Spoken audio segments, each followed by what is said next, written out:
मित्रों नमस्कार। एक बार फिर से आप सबका बहुत बहुत स्वागत है आपके अपने YouTube channel student classes Prayagraj में। मित्रों आप सब जानते होंगे कि कोई भी देश हो, वो हमारा अपना प्यारा भारत देश हो या दुनिया का कोई देश हो, तो हमेशा वहाँ पर निवास करने वाले लोगों में दो तरह के, वहाँ की जो जनसंख्या होती है उसमें दो तरह के लोग होते हैं, अर्थात दो कैटेगरी, रहने वाले निवासियों की दो कैटेगरी होती है।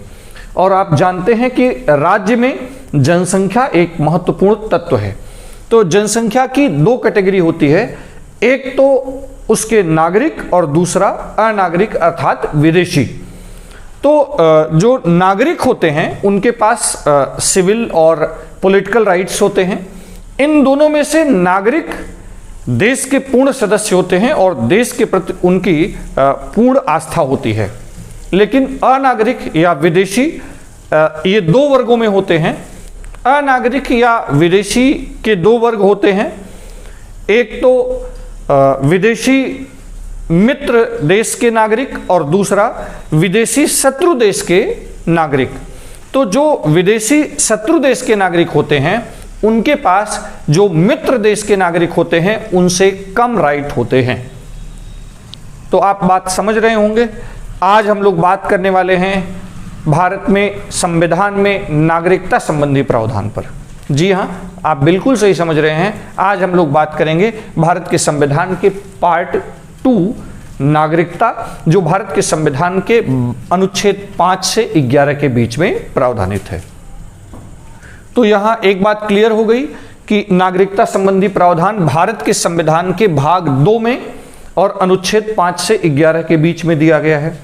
अब एक डाउट यहाँ ये भी आता है कि केवल अनुच्छेद 5, 6, 7, 8, 9, 10 और 11, केवल इन 7 अनुच्छेदों में नागरिकता जैसा बड़ा विषय कैसे कवर होगा। तो याद रहे मित्रों, ये जो पार्ट 2 है अनुच्छेद 5 से 11 है, इसमें नागरिकता के बारे में विस्तृत प्रावधान नहीं है। इसमें कुछ सीमित जानकारियां मिलती हैं नागरिकता के बारे में। तो सवाल इस बात का है कि नागरिकता के बारे में डिटेल जानकारी कहां से प्राप्त होती है। तो याद रहे, भारत के संविधान के अनुच्छेद 11, इसी पार्ट के अनुच्छेद 11 में भारत की संसद के पास इस बात की शक्ति है, अर्थात अनुच्छेद 11 संसद को इनेबल करता है, शक्ति देता है कि वो नागरिकता के बारे में विस्तृत कानून बना सके। तो नागरिकता के बारे में विस्तृत कानून बनाने की शक्ति संसद के पास है। किस अनुच्छेद में? अनुच्छेद 11 में। तो सवाल इस बात का है कि क्या हमारी संसद ने अनुच्छेद 11 की शक्ति प्राप्त करके कोई ऐसा विस्तृत कानून बनाया है कि नहीं। तो याद रहे मित्रों, अनुच्छेद 11 के अंतर्गत हमारी संसद ने, अर्थात भारत की संसद ने एक संसदीय अधिनियम पारित किया, नागरिकता के विस्तृत नियम पारित किया, जिसे नाम दिया जाता है भारतीय नागरिकता अधिनियम 1955। तो यदि आपसे अगर प्रश्न पूछा जाए कि भारत के संविधान के किस भाग में नागरिकता संबंधी प्रावधान है, तो आपका उत्तर होगा भारत के संविधान का पार्ट 2 सिटीजनशिप या नागरिकता संबंधी प्रावधान करता है। भाग 2 किस अनुच्छेद से किस अनुच्छेद के बीच में प्रावधानित है? अनुच्छेद 5 से 11। अगर आपसे प्रश्न किया जाए क्या भारत के संविधान के पार्ट 2 अनुच्छेद 5 से 11 के बीच में नागरिकता संबंधी समस्त बातें डिस्कस की गई हैं, तो आपका उत्तर होगा नहीं। तो सवाल इस बात का है कि नागरिकता के बारे में विस्तृत प्रावधान कहां मिला है? भारतीय नागरिकता अधिनियम 1955 में। ये जो भारतीय नागरिकता अधिनियम 1955 है, इसको संसद ने बनाया, अर्थात यह एक संसदीय अधिनियम है, केंद्रीय अधिनियम है, पूरे भारत पर लागू होता है। इससे यह बात भी तय हो जाती है कि नागरिकता संघ सूची का विषय है, एक केंद्रीय विषय है, राज्य सूची का विषय नहीं है। तो आप इसे भी याद रखेंगे, नागरिकता संघ सूची का विषय है, राज्य सूची का विषय नहीं है। और इस पर एक केंद्रीय कानून देश में बना है जिसका नाम भारतीय नागरिकता अधिनियम 1955 है। और इस कानून को बनाने की शक्ति भारत के संविधान के भाग 2 अनुच्छेद 5 से 11 के बीच प्राप्त होती है। ठीक, तो ये जो पार्ट है इसको हम लोग 2 लेक्चर में कवर करेंगे। ये हमारा नागरिकता पर लेक्चर पार्ट 1 है, तो भाग 1 है, क्योंकि अभी हम लोग आगे देखेंगे कि भारतीय नागरिकता अधिनियम 1955 में जो विस्तृत प्रावधान दिए गए हैं उसको जब हम डिटेल करेंगे और एक ही साथ डिटेल करेंगे तो ये थोड़ा सा फंस जाता है और बाद की जरूरी बातें आप समझ नहीं पाते हो। ऐसा हमने समय समय पर अपने अध्यापन पढ़ाने के दौरान फील किया। बच्चों के डाउट्स बने ही रहते हैं, तो कोई डाउट न रह जाए इसलिए हम लोग 2 पार्ट में लेंगे। ये पार्ट 1 है जिसमें बेसिक्स अनुच्छेद 5 से 11 को कवर करेंगे। फिर भारतीय नागरिकता अधिनियम 1955 के अंतर्गत नागरिकता कैसे आती है, कैसे जा सकती है, कोई विदेशी कैसे नागरिकता प्राप्त कर सकता है, भारतीय नागरिकता अधिनियम में 1955 में कब कब प्रमुख संशोधन किए गए, लेटेस्ट संशोधन क्या है और किस प्रकार से संशोधन के माध्यम से विदेशियों को भारत में सीमित नागरिकता के प्रावधान किए गए हैं। ये सारी बातें हम लोग पार्ट 2 में डिस्कस करेंगे, बिल्कुल क्लियर रखिएगा। और यहां हम लोग बात करने वाले हैं भारतीय नागरिकता अधिनियम, भारतीय नागरिकता के बारे में, जो पार्ट 2 अनुच्छेद 5 से 11 के बीच में। अब अगर बात करें भारत में जो नागरिकता के प्रावधान हैं, तो भारत में तो दोहरी राज पद्धति अपनाई गई है। राज पद्धति तो यूएसए की तरह दोहरी है, माने हमारे यहाँ संघीय व्यवस्था है और संघीय व्यवस्था में हम लोग जानते हैं कि दोहरी राज पद्धति होती है, अर्थात केंद्र सरकार होती है और राज्यों की सरकारें होती हैं। केंद्र सरकार और राज्यों की सरकार होती है। हमारे यहाँ संघीय व्यवस्था है, दोहरी राज पद्धति है, लेकिन नागरिकता हम लोग इकहरी प्रावधान। हमारे यहाँ नागरिकता कैसी है? भारत में संविधान के पार्ट 2 में जो नागरिकता का प्रावधान किया गया है वो इकहरी नागरिकता का प्रावधान है, दोहरी नागरिकता का प्रावधान नहीं है। अब दोहरी नागरिकता क्या होती है और कहां पर है, इसकी बात करते हैं। ये जो इकहरी नागरिकता का प्रावधान है ये ब्रिटेन से प्रेरित है। कहां से प्रेरित है? ब्रिटेन से प्रेरित है। तो इसे भी आप ध्यान रखेंगे। भारत में किस प्रकार की नागरिकता के प्रावधान है? इकहरी नागरिकता का प्रावधान है और भारत की इकहरी नागरिकता का प्रावधान ब्रिटेन से प्रेरित है। यूएसए में, यूनाइटेड स्टेट ऑफ अमेरिका में दोहरी नागरिकता का प्रावधान है, दोहरी नागरिकता का प्रावधान है। तो इस प्रकार से भारत में कोई दोहरी नागरिकता के प्रावधान नहीं है। दोहरी नागरिकता का सेंस, यूएसए भी एक संघात्मक शासन व्यवस्था वाला देश है। वहां पर एक तो सभी नागरिक किसी न किसी राज्य के निवासी होते हैं, तो उस राज्य का नागरिक होता है। यूएसए में संघात्मक शासन व्यवस्था है और यूएसए में सभी नागरिक किसी न किसी राज्य में निवास करते हैं, तो सभी नागरिक सबसे पहले राज्य की नागरिकता रखते हैं और यूएसए की भी नागरिकता रखते हैं। तो उन्हें दोहरे अधिकार भी मिलते हैं, राज्य के भी सिविल और पॉलिटिकल राइट और केंद्र के भी सिविल और पॉलिटिकल राइट मिलते हैं। तो इस प्रकार से यूएसए में दोहरी नागरिकता का प्रावधान है, लेकिन भारत में संघात्मक शासन व्यवस्था होते हुए भी इकहरी नागरिकता का प्रावधान किया गया है, जो कहां से प्रेरित है? ब्रिटेन से प्रेरित है। हम लोग अपनी क्लास को आगे ले चलें, उसके पहले हम आपसे अपेक्षा करेंगे कि आप क्लास को लाइक करना, शेयर करना नहीं भूलेंगे।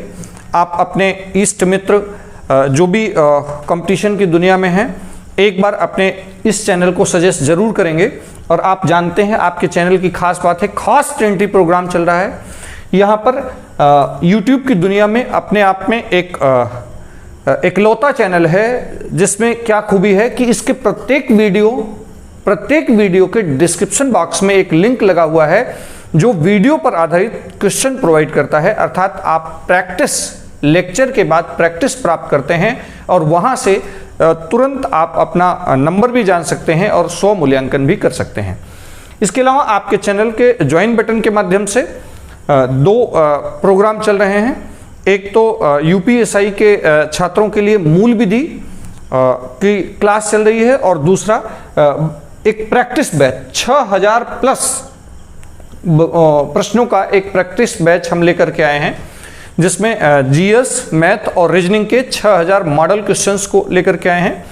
मूल विधि इसलिए हम पढ़ा रहे हैं क्योंकि मूल विधि क्षेत्र में हमारा पूर्व अनुभव रहा है और विधि क्षेत्र में एलएलएम की पढ़ाई और पीसीएसजे जो न्यायिक सेवा की तैयारी के दौरान मेंस देने का अवसर मिला, तो हमारे पास जो अपना विधि का अनुभव है और जितना सरल हो सक रहा है सरल से सरलतम तरीकों से आपको बताने समझाने का प्रयास किया जा रहा है। और ये जो पूरा का पूरा प्रैक्टिस बैच है 6000 प्लस प्रश्नों का जो प्रैक्टिस बैच है उसमें मैं स्वयं जीएस और मैथ वाले सर मिल करके जो हम लोगों का 10 वर्षों से अध्यापन अनुभव, कंपटीशन के स्टूडेंट्स को पढ़ाने का अनुभव और उसके पहले अपनी स्वयं की तैयारी का जो अनुभव है उस पूरी तैयारी का निचोड़ है जो इन 10 सालों में हम लोगों ने तकलीफ़ें देखी हैं, जो प्रश्न आपके आए हैं, समस्याएं हैं, उन सब का निचोड़ है जो लगातार डिमांड बनी रहती थी उसको पूरा कर रहा है। तो आइए जल्दी से हम लोग देख लेते हैं भारत के संविधान के पार्ट 2 के अनुच्छेद 5 से 11 के बीच इन अनुच्छेदों में कौन कौन से प्रावधान किए गए हैं।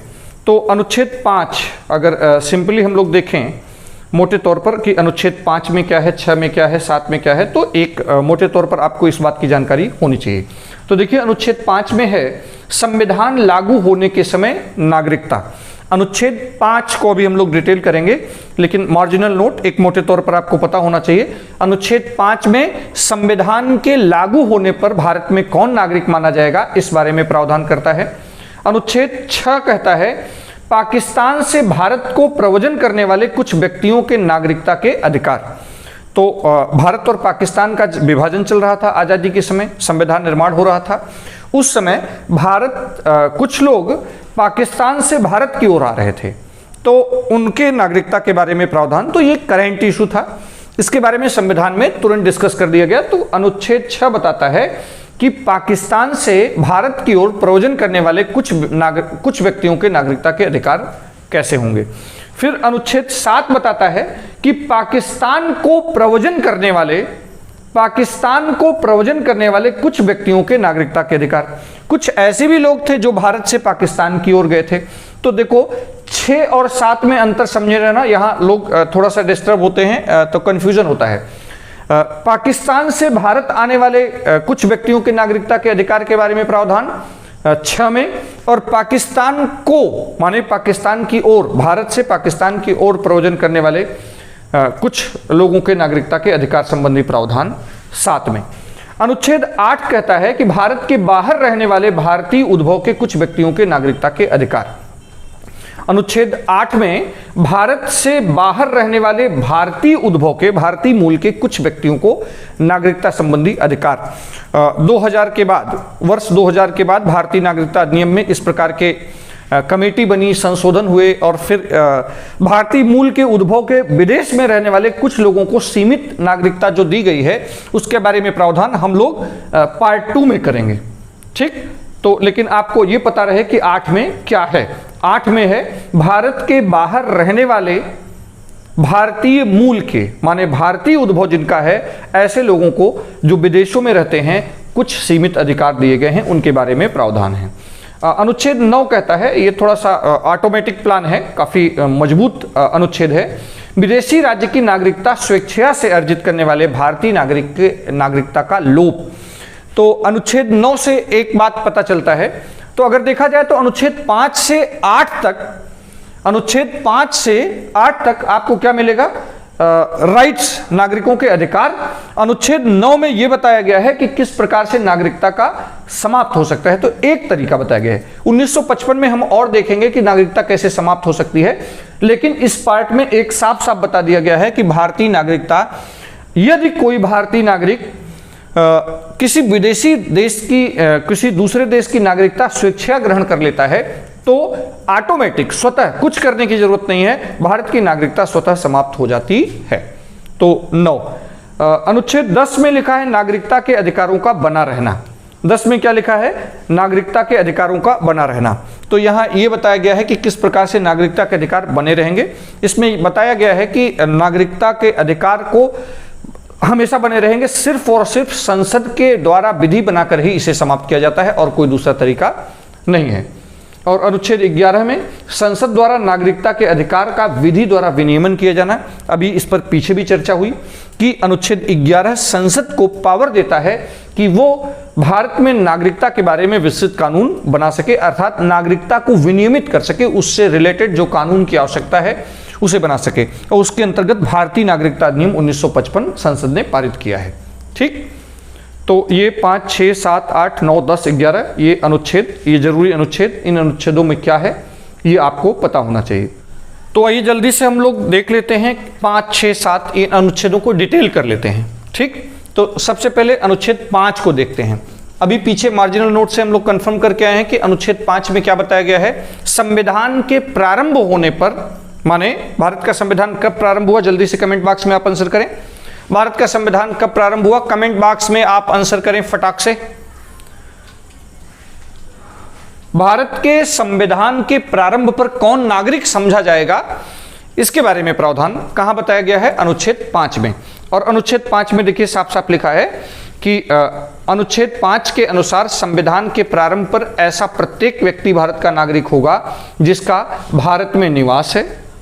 तो भारत का संविधान जब लागू हो रहा है तब हर वह व्यक्ति नागरिक समझा जाएगा जिसका भारत में निवास है, जिसका भारत में निवास है, उसका या उसके माता पिता में से किसी का भारत में जन्म हुआ था, या तो उसका स्वयं का या उसके माता पिता किसी का जन्म भारत में हुआ था, अथवा जो कम से कम 5 साल से भारत में रह रहा हो। अगर जन्मा नहीं है भारत में तो कम से कम 5 वर्षों से भारत में रह रहा होगा, तो संविधान के प्रारंभ पर उसे डीम्ड किया जाएगा, माना गया कि वो भारत का नागरिक है। तो जब भारत का संविधान लागू हो रहा है तो सब बिल्कुल सेट है कि भारत के नागरिक कौन माने जाएंगे। ठीक, तो देखिए अनुच्छेद 5 आपको समझ में आ गया होगा। अनुच्छेद 5 साफ साफ कहता है कि संविधान जिस तारीख को लागू हो रहा है उस तारीख को भारत में किसे नागरिक समझा जाएगा। ठीक, चलिए 5 में कोई दिक्कत नहीं है। ज़्यादा समस्या आती है अनुच्छेद 6 और 7 को समझने में, तो 6 और 7 को बड़े आसानी से आप समझिएगा। लिखा है देखिए अनुच्छेद 6 में, आप जानते हैं क्या है, थोड़ा सा समझ लीजिएगा। ये है हमारा प्यारा भारत और मान लेते हैं ये है पाकिस्तान। तो यहाँ पर अनुच्छेद 6 में क्या है, अनुच्छेद 6 में है पाकिस्तान से भारत की ओर प्रव्रजन। जब डिस्प्यूट बंटवारा चल रहा था तो कुछ लोगों का इधर से इधर और कुछ लोगों का इधर से इधर आवागमन चल रहा था, तो 6 में पाकिस्तान से भारत की ओर आने वाले, और जब डिवीज़न हुआ तो जो पाकिस्तान की ओर चले गए उन लोगों को कैसे, तो वो 7 में बताया गया है, उनमें से कौन लोग माने जाएंगे भारत के नागरिक। तो अनुच्छेद 6 कन्फर्म है सबको कि पाकिस्तान से भारत को की ओर प्रव्रजन करने वाले अर्थात आने वाले कुछ लोगों का नागरिकता के अधिकार के बारे में प्रावधान है। तो देखिए लिखा है साफ साफ कि अनुच्छेद 6 के अनुसार ऐसा व्यक्ति जो पाकिस्तान से भारत आया है, ऐसा व्यक्ति जो पाकिस्तान से भारत आया है भारत का नागरिक समझा जाएगा। लेकिन कौन, नीचे शर्तें हैं। यदि उसका या उसके माता पिता या पितामह या पितामही या मातामह या मातामही, तो याद रहे भारत का नागरिक समझा जाएगा। ऐसा व्यक्ति जो पाकिस्तान से भारत आया है भारत का नागरिक समझा जाएगा यदि उसका या उसके माता पिता, उसका स्वयं का या उसके माता पिता का, पर्सन खुद का या उसके माता पिता का, या उसके एक पीढ़ी और आगे बाबा दादी का, या उसके मातामह मातामही नाना नानी का। ठीक, ऐसा व्यक्ति भारत का नागरिक समझा जाएगा।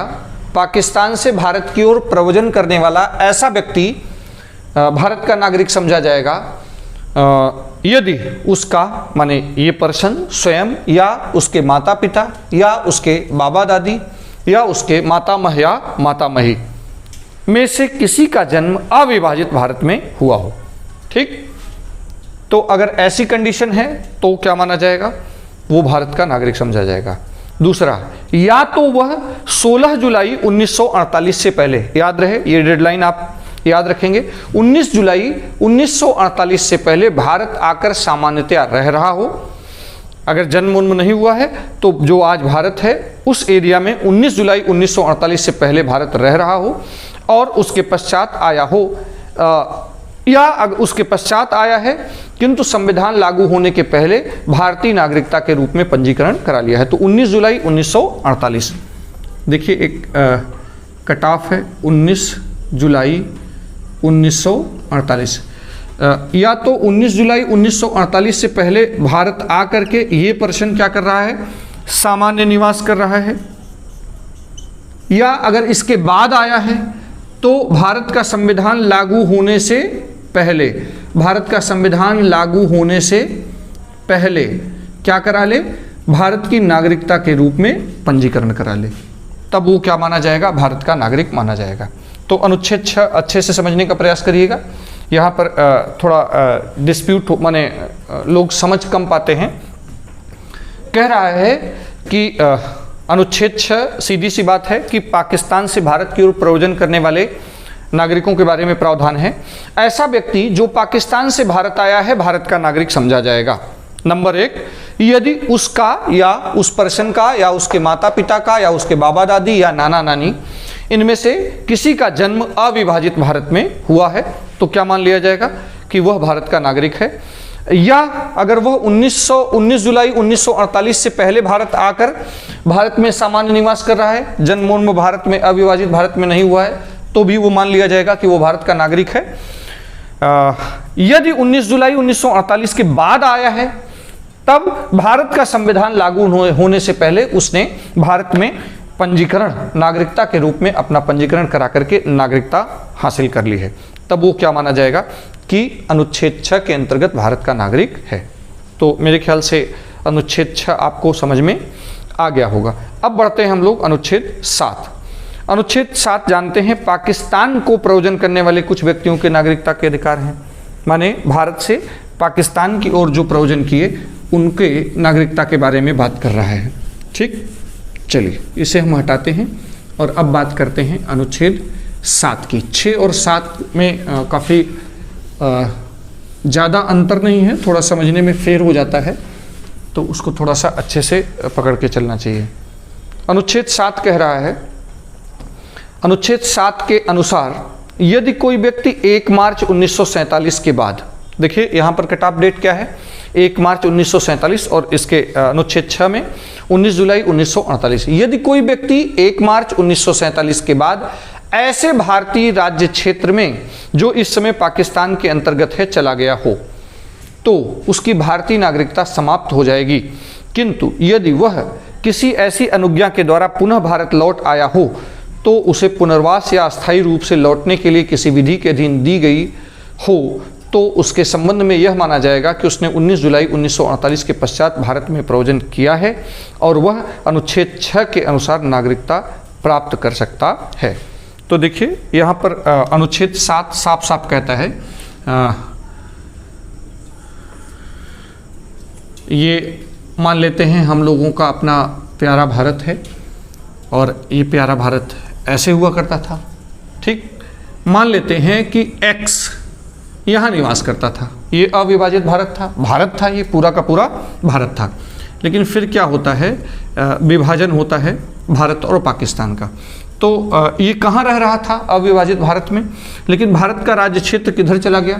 जब भारत और पाकिस्तान का बंटवारा हो रहा है तो ये एरिया पाकिस्तान में चला गया, तो इस नाते अब ये पाकिस्तान में एक्स व्यक्ति अब पाकिस्तान की भूमि में चाहे निवास कर रहा है, इसलिए इसकी नागरिकता यहाँ पर समाप्त हो जाएगी, यहाँ समाप्त हो जाएगी। लेकिन अगर एक्स कहता है कि नहीं, ये क्या फैसला लेता है कि हम भारत भूमि में वापस आएंगे, तो एक्स ये सब हो जाने के बाद वापस आ जाए, और अगर ये वापस आ गया और जब वापस आया तो भारत में पुनर्वास, अगर नागरिकता समाप्त हो जाएगी। किंतु अगर ऐसी अनुज्ञा के द्वारा पुनः भारत आ गया तो किसी परमिशन के द्वारा, अगर कोई देश में कानून है,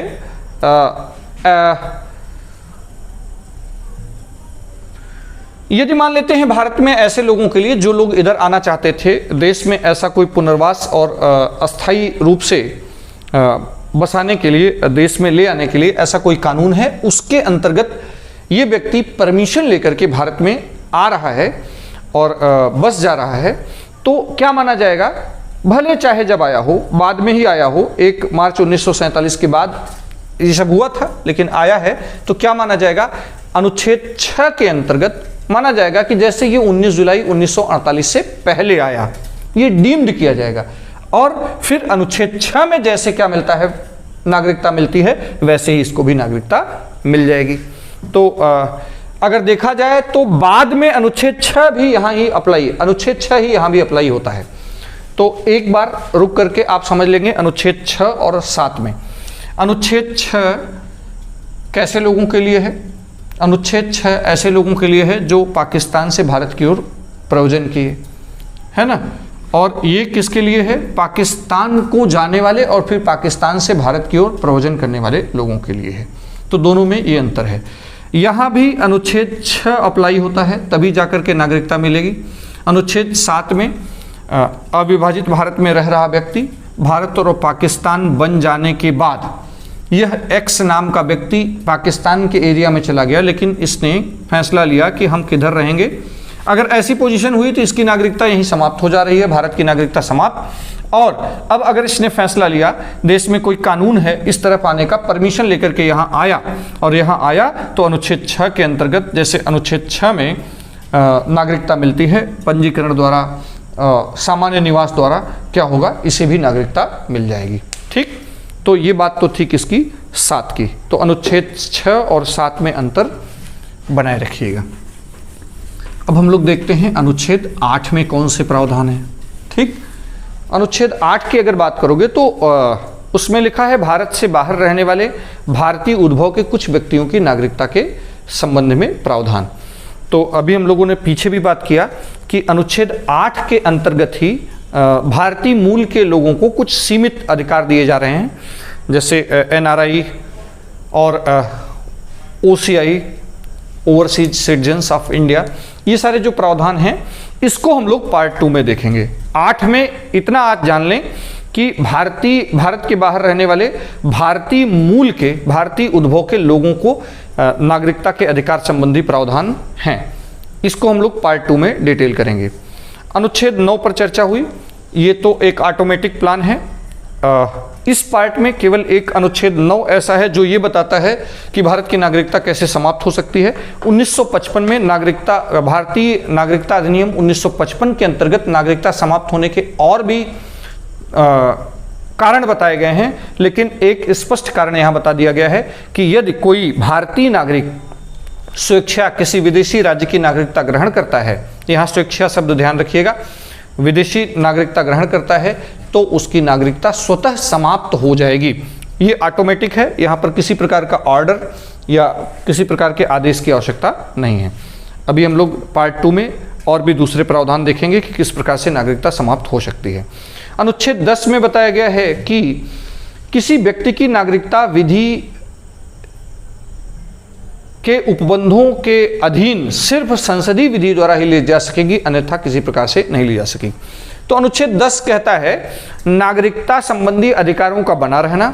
हाँ, कैसे समाप्त हो सकता है? सिर्फ संसदीय विधि के अधीन समाप्त हो सकता है और किसी भी तरीके से इसे समाप्त नहीं किया जा सकता है। और अनुच्छेद 11 पर हम लोग पीछे चर्चा करके आए, यह एक एनेबलिंग प्रोविजन है।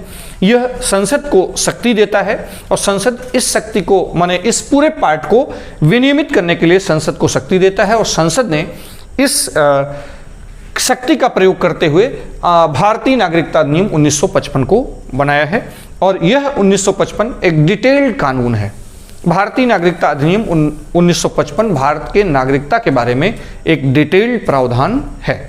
ठीक, तो जो हमारा पार्ट 2 होगा उसमें हम लोग स्पेशली बात करेंगे भारतीय नागरिकता अधिनियम 1955 और 1955 के अंतर्गत कब कब संशोधन हुए, कहाँ से ये पावर मिली, ये केंद्रीय कानून है, नागरिकता कैसे प्राप्त की जा सकती है भारत में, कैसे समाप्त होती है और किस प्रकार से वर्ष 2000 के बाद समय समय पर प्रावधान करके विदेशी भारतीय मूल के विदेश में रह रहे लोगों को भी कुछ सीमित नागरिकता के प्रावधान किए गए हैं, जहां पर NRI की बात होगी और OCI की बात होगी।